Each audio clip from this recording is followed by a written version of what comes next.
So we go to Aitreya Upanishad, and we will start with chapter 1. Pratham Khanda is called, and is verse 1a, because 1a or 1b kar diya gaya because there's so much in it, I guess. And Swamiji has a long commentary, just like with this vision, it's keep going on. Swamiji wants, before we dive into it, he wants us to understand the entire picture so that we can get maximum out of it. That's why.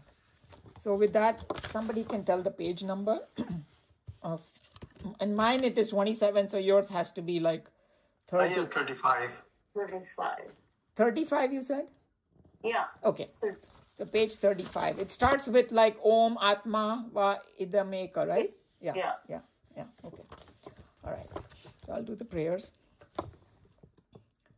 Om Sahana Vavatu Sahanau Bhunaktu Sahaviryam Karva Vahai Tejasvinavadhitamastu Ma Vidvishavahaihi. Om Shanti Shanti Shanti. Hari Om Shri Gurubhyo Namaha. Hari Om. Om Vangme Manasi Pratishtitha Mano Me Vachi Pratishtitam Aviravirma Edhi Vedasyam Anisthaha Shrutam Me Ma Prahasi Anena Dhitena Horatran Sandadhami Vritam Vadishyami Satyam Vadishyami Tanma Vavatu Tadvaktaram Avatu Avatu Mam Avatu Vaktaram.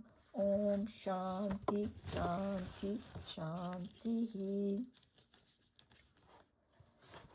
Okay, so just to kind of remind us of a few things that we have already discussed, that all the Upanishads are the same, but in this also the supreme reality is revealed in its own way. And the creation is described in here in detail. And then we already saw Swamiji's commentary. We learned that creation can be described by different people different way. It's the same thing about that vision also. It's the same thing. We can take everything together and then decide, how we want to look at it. And then he's saying that there's always a confusion in people's mind that what is the supreme reality? Who is Ishwar? What is this world? Who am I? What is my relationship with this world? These are the things that question come to our mind, and this is what is answered in the Upanishads and all that. And it also will question whether the world is real or unreal. And uski bhi understanding, we have to take it a holistic way. In the beginning, they will say it's unreal. Then we find out it's all Bhagwan anyway. You know what I'm saying? So all those things. And then it will all become clear as we go through this Upanishad. So that's what he was just trying to say, that if we have doubts, it should help us clear this stuff. So this first verse is saying, Om Atma Va Idam Eka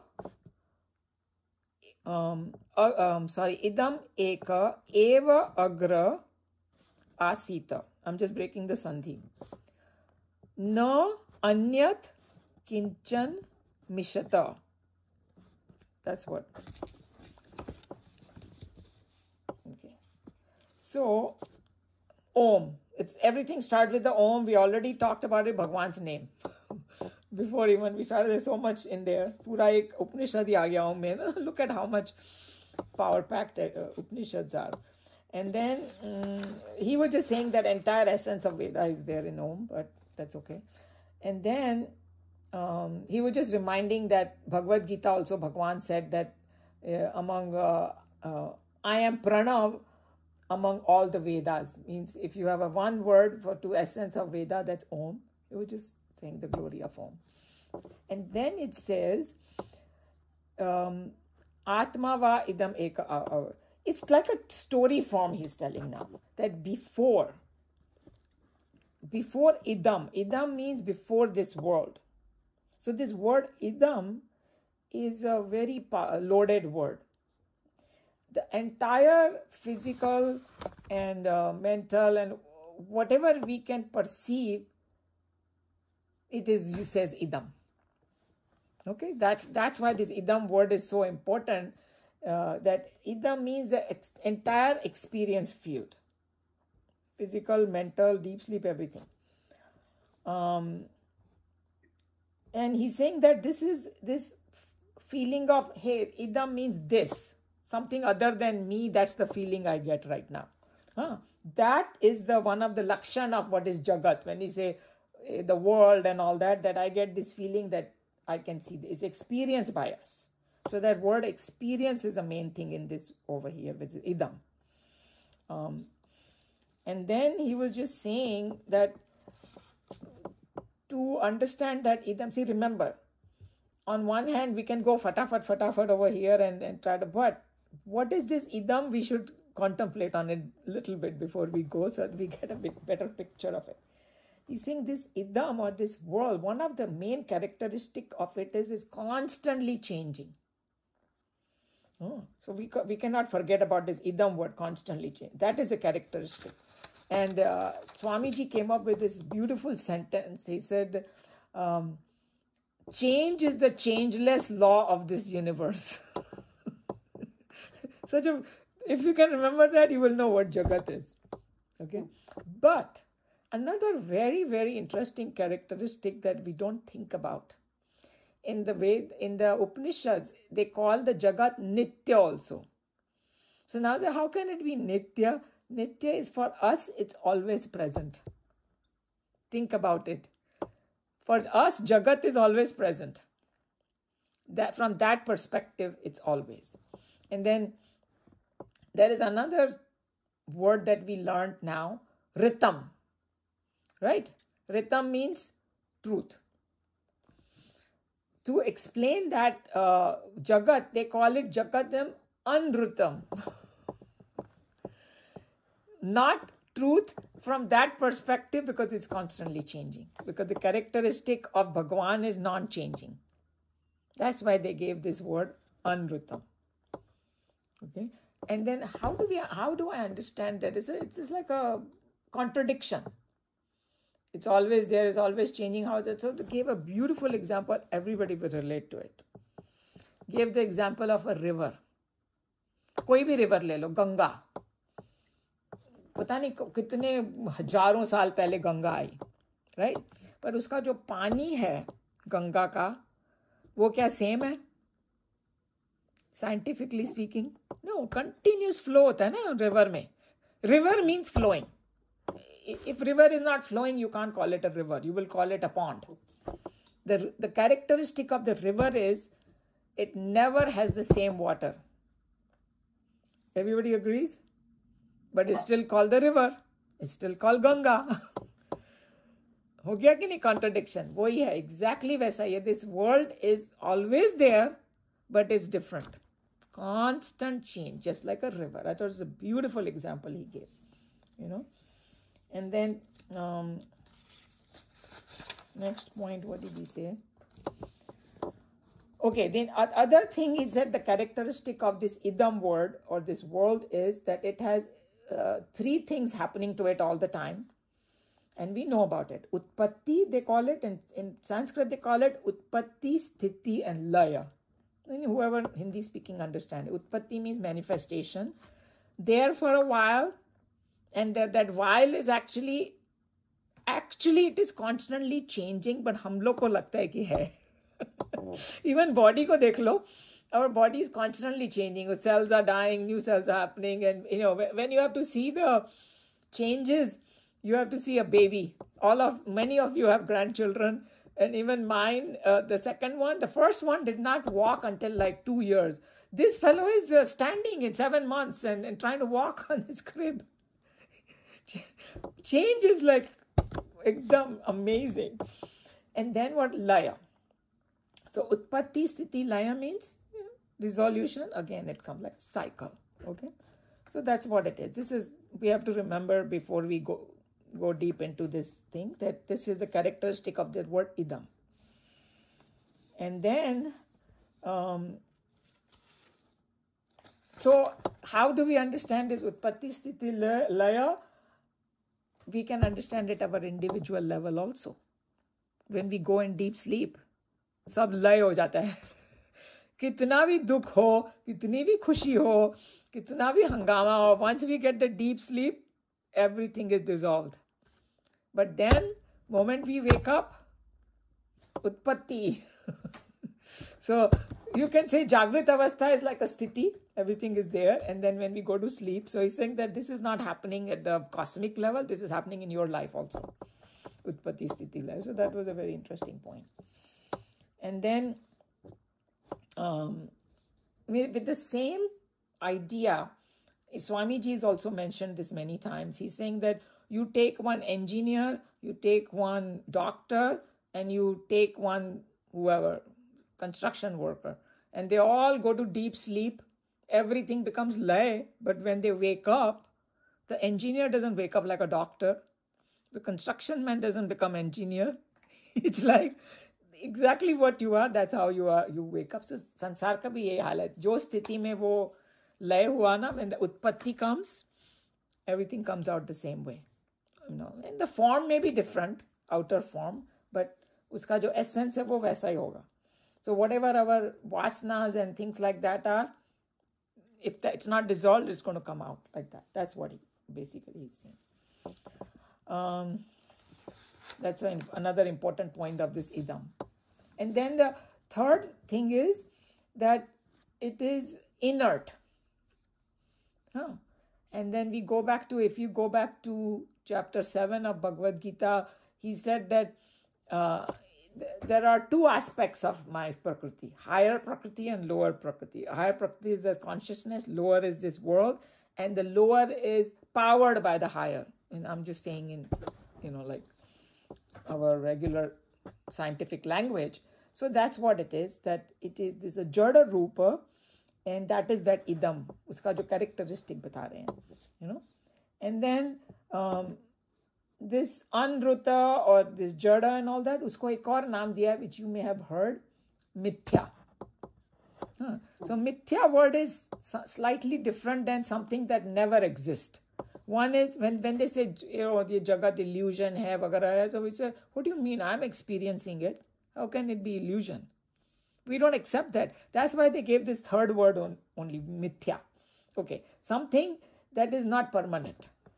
Usko Mithya bana diya. Something has come, was not there before, it has taken the form, and then it's going to dissolve.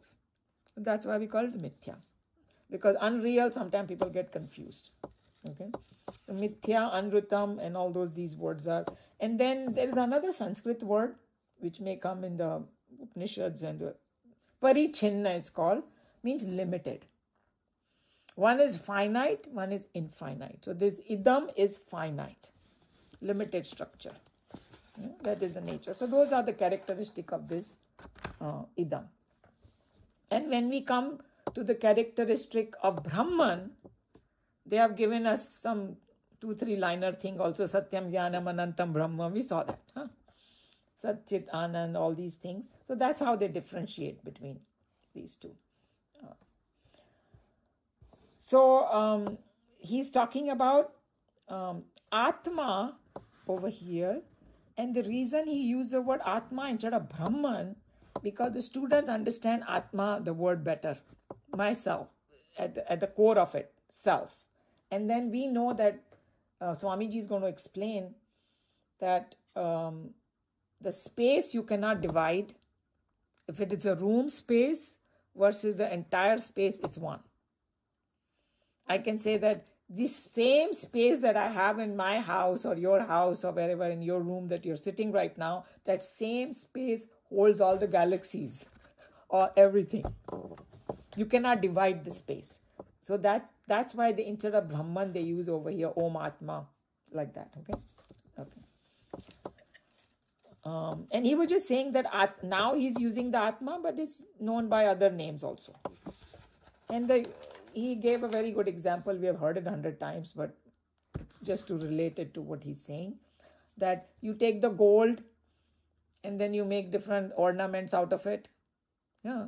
So it's a gold only.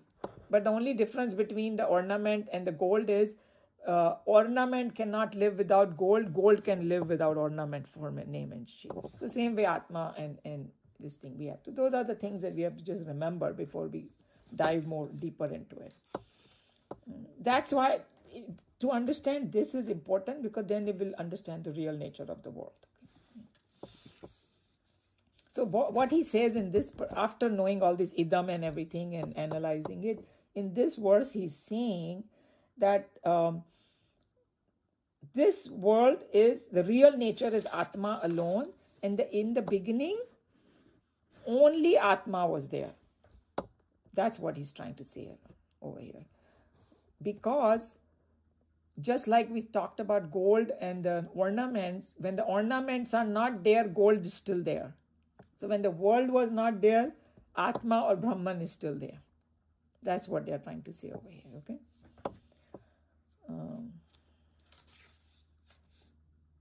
And then the other thing that just, we already know it, but just he kind of mentioned it, that there is no separate existence of the, in the gold and ornament. Ornaments do not have a separate existence. Same way this world cannot have the separate existence, okay? And then, and he was just saying that all these varieties of things that we see, and it can be like in the world, you can see mountains, Akash, Vayu, Agni, Prithvi, human beings and all that. And so many lokas, you know, when it comes to the Puranas, they have like Swarg, Narak to hai, and then they have the 7 worlds below, और उसके नाम भी, you know, सुना होगा, अतल, वितल, सुतल, तलातल, रसातल, पाताल, and then ऊपर जाओ तो भूर, भुव, स्वह. We talked about it in the previous one. So many lokas. So he's saying all these things together were just Atma only at one time. That's what. Just like go back to the gold and ornament and it'll become clear, because otherwise हमारा भी दिमाग घूम जाता है. You know क्या? Just like Bhagavan was saying, everything exists in me. You know, everything is in me. Same thing over here. Okay. So, and then that Guru over here is telling the students, right, that in the beginning there was Atma alone. Then he wants to say one more thing, ताकि कोई doubt नहीं रह जाए उसके मन में. And there was nothing else. Because Swamiji is going to explain, maybe I read it somewhere here, I forgot now, that some theories different, like क्या बोलना चाहिए, Vedanta is there, then there is Sankhya is there, Nyaya, this, that, different Hinduism के जो 6 different division किए हैं, Buddhism is there and Jainism and all that. Some of those people, they divide it. That ये भी है और वो भी है. Divide करके बोलते हैं. But यहाँ Vedant में, it's not like that. That's why they have said it, nothing else active whatsoever. That's what it says. Mishata means actually blinking को कुछ बोलते हैं. कुछ भी blink नहीं हो रहा था, कुछ भी move नहीं हो रहा था. That's what they are trying to say. There was nothing else, no other thing. That's what it is. And he was just saying, what did something Shankaracharya ji is saying. And then the word Atma over here is also means all pervading. That's another characteristic of Atma. We have discussed all that. I'm just bringing those things. And then he said Atma has another way of expressing it in Upanishads and Vedas and all that, that it eats everything. It's though it swallows everything. That's also another meaning of Atma. I know it sounds like strange, but if you go back to Kathopanishad, it said that, you know, that Brahman, it's like, just like somebody eats a rice ball, it eats the entire universe, swallows it up. So that's another way of expressing it. And then there are other characteristics, unborn, you know, Ajar, Amar, things like that and all that. Just trying to Shuddha, Buddha, Mukta. Those are other things that they talk about Atma. Because he's talking about Atma and the world. So just we are trying to see the differences over here. Okay. So that's what this verse is saying, that in the beginning there was only Atma. and nothing else whatsoever, because they don't want any confusion in our head that there were still two different things. It's like Radha and Krishna. It's like one only. No confusion. Okay. All right. Any question, comment?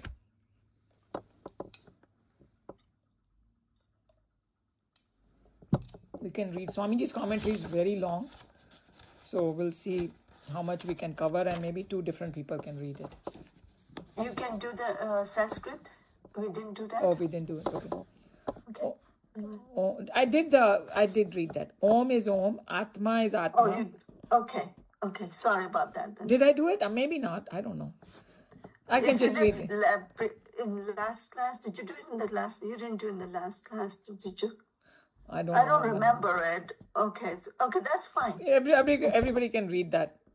Okay. Yeah. So I can just go through it now that you mentioned. Why is verily. Idam is this, and we saw the big description of Idam. Eka, one. Only. It was Atma only. Agra, in the beginning.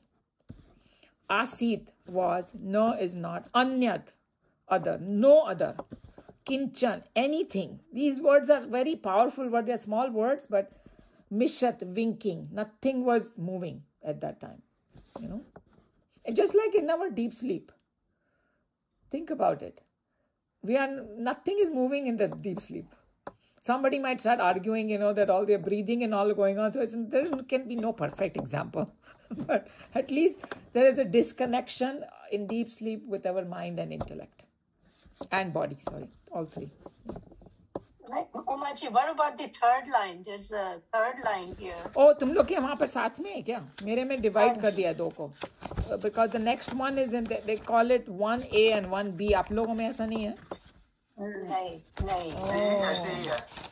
It is divided here. अच्छा, maybe there are two different words, because sometimes it is sa ikshata loka. Right. Yeah. So यहाँ पर we will do it later, because he thought I shall indeed create the world, right? That's the meaning of it. So इसमें दो बार divide कर दिया, which we can keep it separate, so we can get more out of it. That's fine. Yeah. So volunteers to read. I need two different people. I can read. Okay. Go ahead. Where are you? Oh, are you going to be पर्दे के पीछे? Oh, okay. My camera, I don't know. अच्छा, ठीक है. बोलो. In the beginning, verily, Atma, self alone was this, the universe. Nothing else was active whatsoever. In the peace invocation passage, the teacher and the taught had each reminded the other of the great and noble values of the life divine that are to be strictly followed, so that in the shattering contact with the world outside, the seeker may not get disintegrated within himself. They together prayed for the grace of the Supreme and demanded the revelation of Brahma within them. So here Swamiji is reminding us that the peace invocation they did, and these are prerequisite before you jump into this, Upanishad, that our mind has to be integrated and all. That's the prayer they did, because it is a very subtle subject. So we have to keep that in mind, yeah. After this common prayer at the altar of the self, they enter into the textbook proper, into which a scientific inquiry is made into the nature and contents of the perceived world for the purpose of understanding the real substratum for this world of finitude. So here the important thing is this, the last sentence. For the purpose of understanding the real substratum for the world. Because this is what happens usually. Like the world is so complicated, and हम लोग उसी में खो जाएंगे, पूछेंगे भी नहीं कि भाई, what is behind it? Like that famous शेर, like क्या है, सितारों से परे जहां और भी है, इश्क के इम्तिहान और भी है. मतलब यहीं पर फंस गए, आगे देखा ही नहीं. No, that is not the purpose. The purpose is to find what is behind all this. So that's why they are doing this scientific inquiry, because very easy to get caught up. Kisne banaya world? Do you know that there is a one famous drishtant that there was a ordinary villager and a scientist standing underneath a tree, and a snake fell there. Huh? And the scientist was like, कौन सा ये snake है, कौन सी species का है, ये है वो सब खड़ा होके सोच रहा है इतनी सारी चीजें. And the villager, वो थोड़ा दूर जाके खड़ा हो गया. और ये सांप ने इसको डस लिया साइंटिस्ट को. So he was ज़्यादा बुद्धिमान था कि वो दूर खड़ा हो गया because he knew कि ये डस लेता है. So what the sage is saying, कभी थोड़ा बहुत सोचना है तो सोच लो दुनिया क्या है, फिर ये दुनिया काटेगी. Find out what is behind it. That is more important. I love this dishtan. तो उसमें ज़्यादा खो मत जाओ. That's why he's saying that. It's well known fact that the change can take place only upon a changeless ground. The moving train must have rigid and solidly fixed rails. The moving waters of the river must have a motionless river bed. Constant change can be maintained only upon a chainless substratum. The ever-changing variety of light and shade that are projected in a film theater can give us the enchanting illusion of a continuous story only when they fall upon a steady and motionless screen, spotlessly clean. Read one more paragraph because then it will... Similarly, the world as available to us is ever-changing, and the continuity of the change itself gives us the illusion of the relative permanency of the world.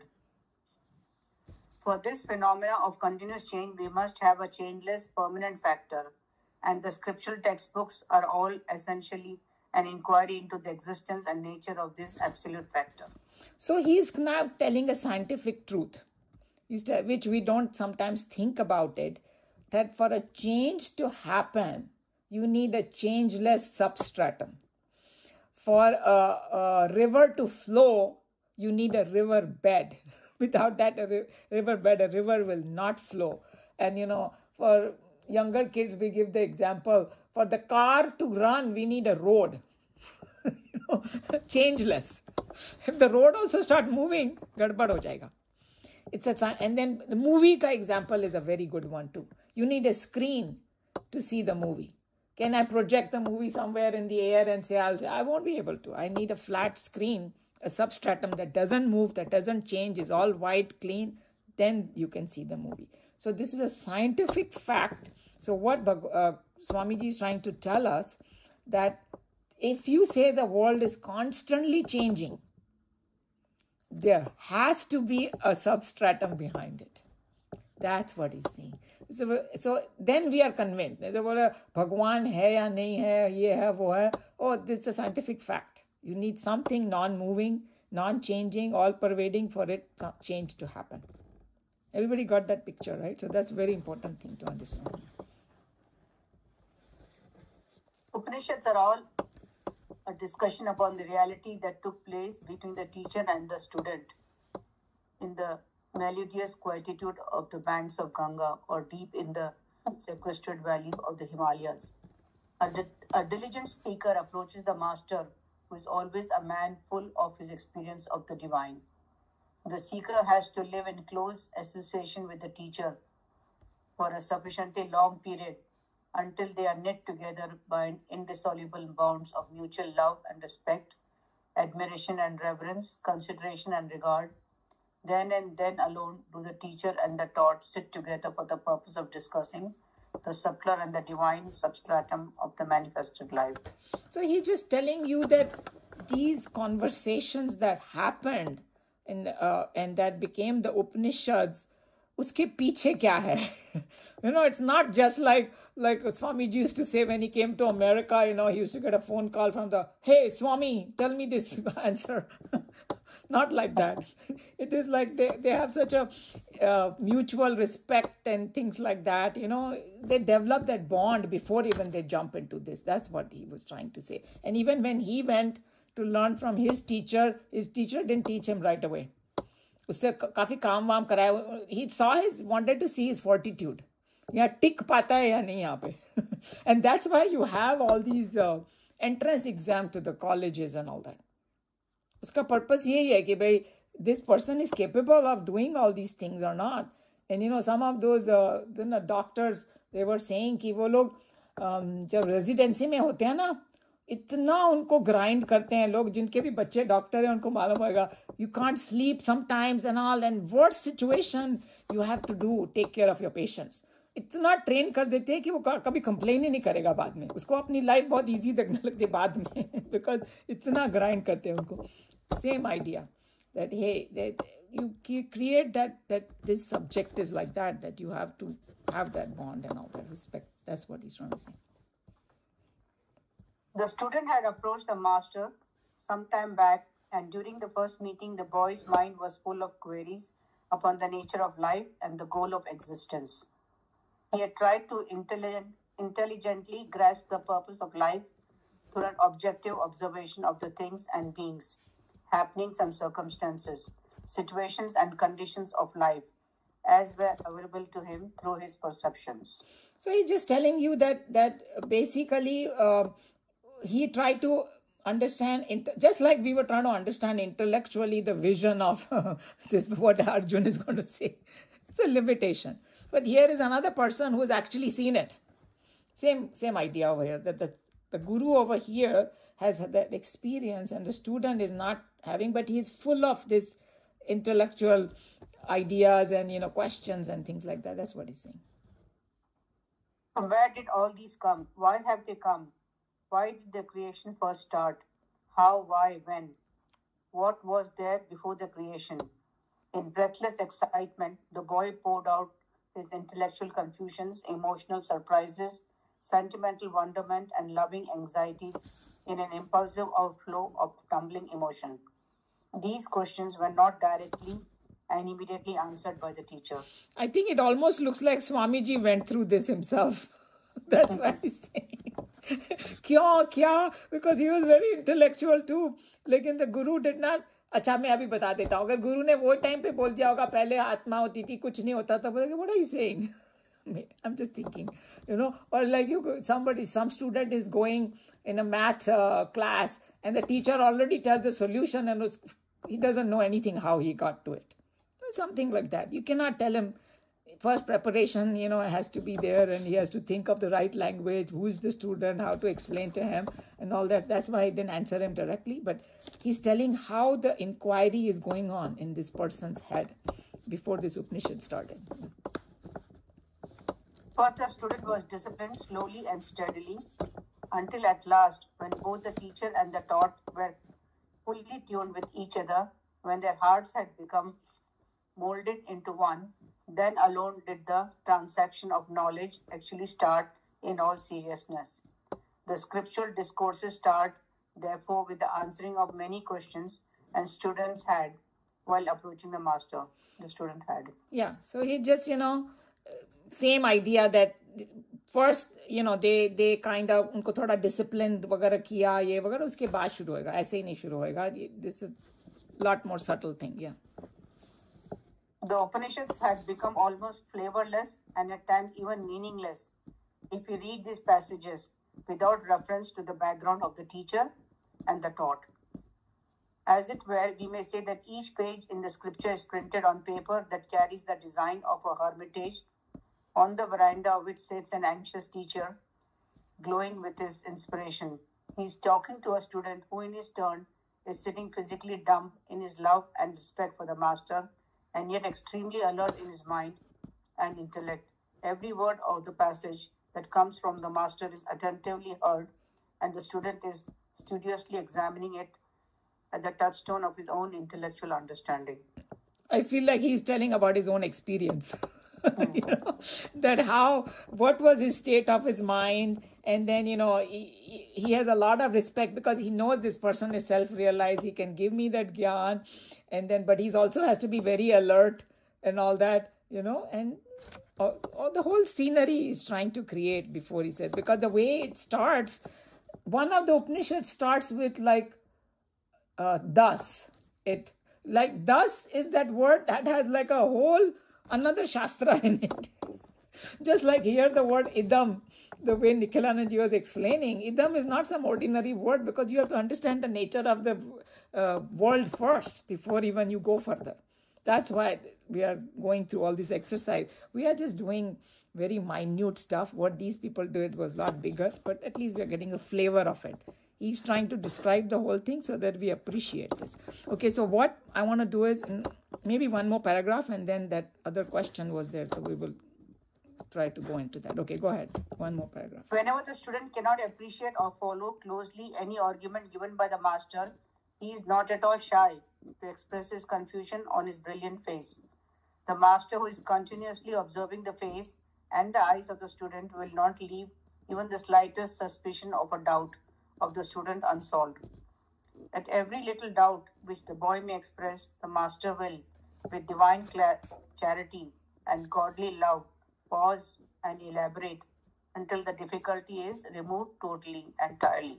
So he's just saying that the student has a respect and all that, but he also doesn't hesitate to ask questions. And we saw in Bhagavad Gita also, Arjuna asked many, many questions, and those are very, very important. And a good teacher is not going to leave any doubt in his head. But before he asks questions, he already has a lot of respect and all that.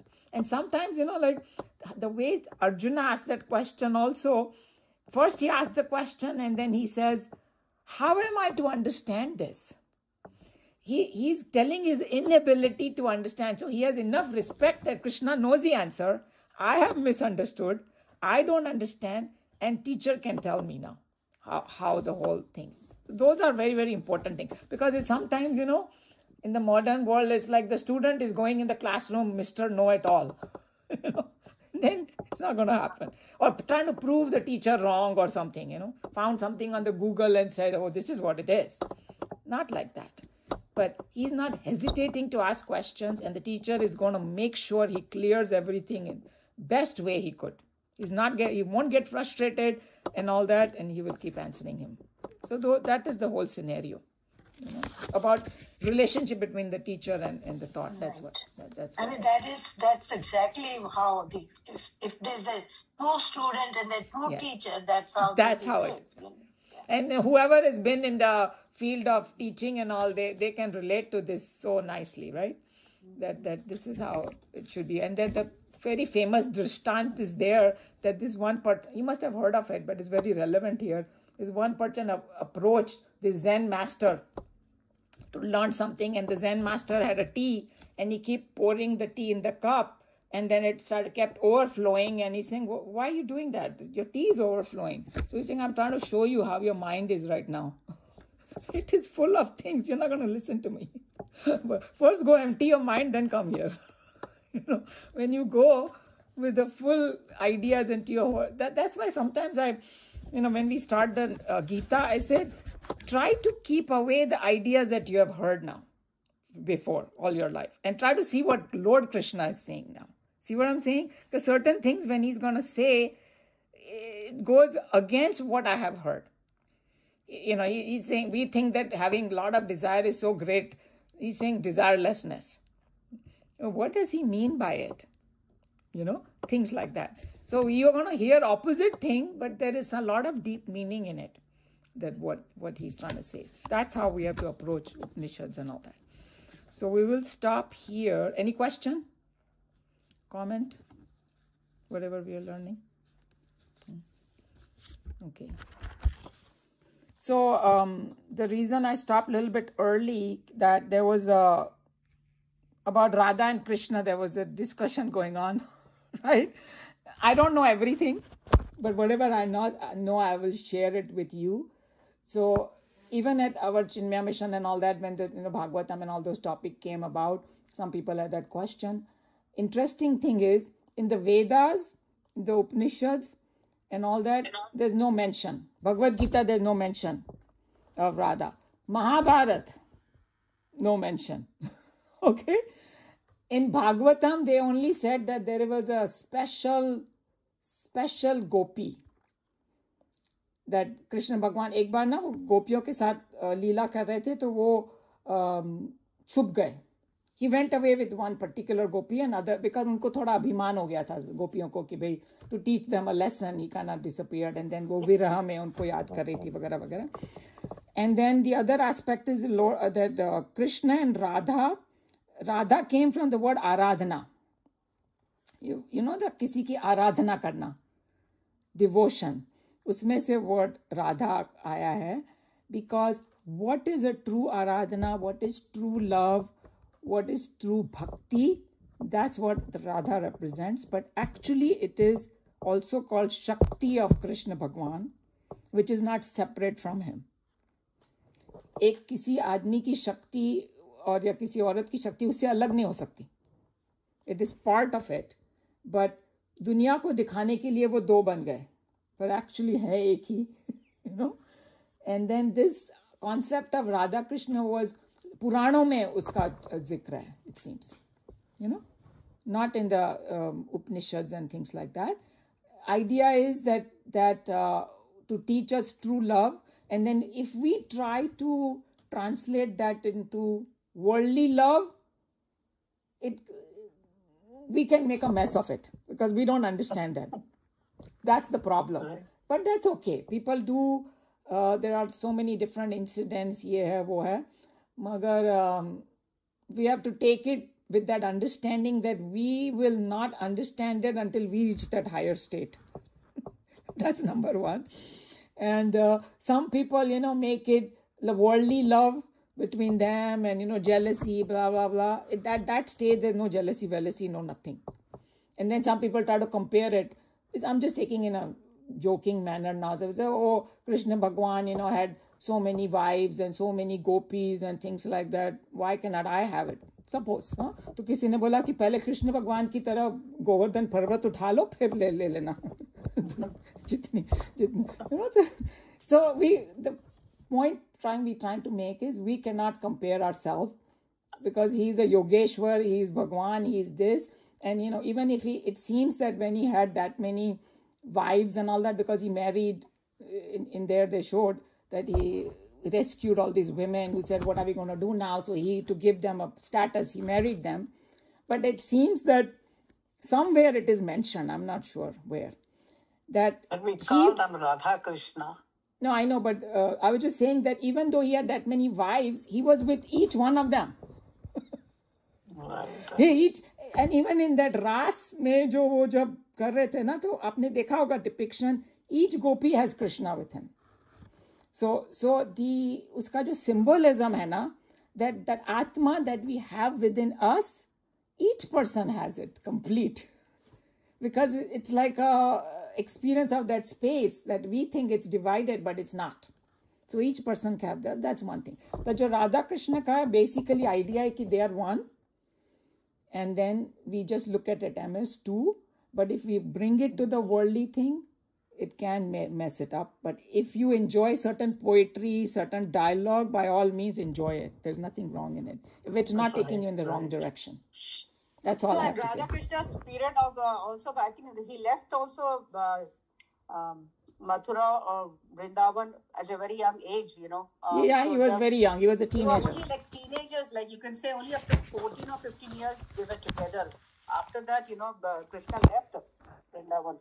But all I'm trying to say that in the main scriptures, it's not mentioned. That whole idea that became popular came later in the history. Yeah. You know, but sometimes it's like a Purana is also the same thing. They follow the same principles of the Vedas and Upanishads, but they tell in a story form so that we can understand it. That's all it is. So in the end, we don't know the entire picture, but if we understand the essence of it, that it is just like a Ardhanarishwar for Shiv Bhagwan, right? It's the same idea that Shiv and Shakti, they are together. And this, when they talk about Shivaratri, it's a marriage of, so they say it is like Brahman and Prakriti. When it comes together, is Brahman ki Shakti hai wo Prakriti. Then the world is created. So that idea is there in that marriage. So, Umaji, you have something to say? Oh, that's what I'm just saying. But name is famous like Radha Krishna. Yes. You always say Radha and Krishna.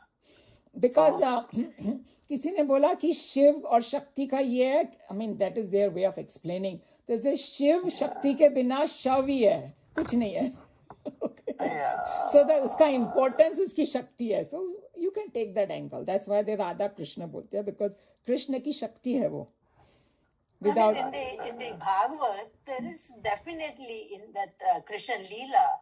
I mean, there's a definite picture or whatever description of Radha. That Okay, she that's was- what I want you. Some people we have a little bit wrong understanding. Oh, okay. They have not mentioned even the word Radha in Bhagavatam. Really? Yes, they have I said. have read it a couple of times. Then you bring that shloka to me. I want to see it too. I'm not challenging, but I want to. Even I don't know everything, okay? But that's what we were told, that it is mentioned a special gopi. And they think that special gopi is Radha, but Radha, so it doesn't say Radha. the word Radha is not mentioned there. That's what I found out. But if you find out something different, we can definitely look at it. I'm not claiming to know it all or anything by any means. बचपन से यही सीखा ना. Yes. See, but जो saint Haridas वगैरह जो हैं जो वृंदावन में रहते थे, they did see Krishna and Radha. They could physically see them, you know. That's what I'm saying, that it exists, the thing, उसका जो रूप क्या है वगैरह क्या है, that can be different. And I'm not denying that they have the, अगर अर्जुन को विजन मिल सकता है तो why not उन लोगों को क्यों नहीं मिल सकता vision, right? So there is no contradiction in that. But what is the historical fact about it? That's what I'm telling you, that we all think that Radha must be a very strong character in Bhagavatam. No.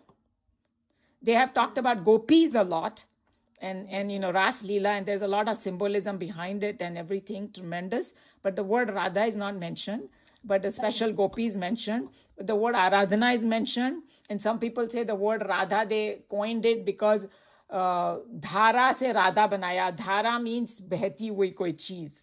तो हमारी जो धारा होती है हमेशा बाहर बहती है, and Radha is opposite, inward. Okay, so that's what it is. But there are so many hundreds of stories and all, and that's what I was saying. We can understand the essence of it, but if you enjoy those stories, there's nothing wrong with it. It's एक कवि की एक कल्पना. हम लोग को कैसे कविता बहुत अच्छी लगती है, देशभक्ति की हो, भजन हो. You know, I was listening to that one bhajan about Ram. इतना अच्छा उसने गाया है. You know, it really touches your heart. You know, मेरी चौखट पे चारों धाम आए हैं करके. I don't know आप लोग ने सुना है कि नहीं वो भजन. Jubin Natalia. Yeah, Jubin, बहुत सुंदर उसने. Even our Prime Minister was praising him. It touched his heart also. It's such a beautiful bhajan. So these things, if they touch your heart, that's good. It only will create devotion in your heart. But that everybody agrees, right? Radha Krishna बोलते एक ही है, because she is her Shakti. और उसको world जैसे picture भी देखते हैं, राधा और कृष्ण दोनों, राम और सीता दोनों. बिल्कुल. Because जैसे मैंने बताया ना, शिव without शक्ति is nothing. That's why they say Krishna without Radha, अपनी शक्ति के सिवा कुछ नहीं है. So if you like that, we all have male and female energy, so you know, a man cannot be complete or a woman cannot be complete with. So yeah, and Brahman had one is one, but then it further when it, like we are going to learn in this Aittiriya Upanishad now, it was one only, but then to create it has to divide. Right? So that's what it is. और शिव पुराण में भी ऐसा ही दिखाया है, that Shiv and Shakti were one, then they got separated, but they could not stay separated for too long. Right. They have to come together again. Yes. अच्छा, मैं देखती हूँ वैसे वो भी शिव शक्ति वाला भी. हाँ, तो वो same principle है. Yeah, thank you.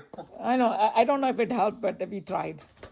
No, it's very, very good. You're saying that's right too. Yeah. You know. पर उसके रूप अनेक हो सकते हैं. बस वही है. Yeah. Okay. Anybody has any other comment about it? Then you can say. Otherwise, we can close. Okay, so then we decided that next week we will not have the class because it's Thanksgiving and a lot of people are traveling and families coming, and let's take 1 week break. We can do our own contemplation and we will see you after 2 weeks then. Okay? Om sarve bhavantu sukhinah, sarve santu niramaya, sarve bhadrani pashyantu, ma kaschit dukha bhag bhavet. Hari Om. Shri Guru Pyo Namaha. Hari Om. Hari Om. Bye. Hari Om.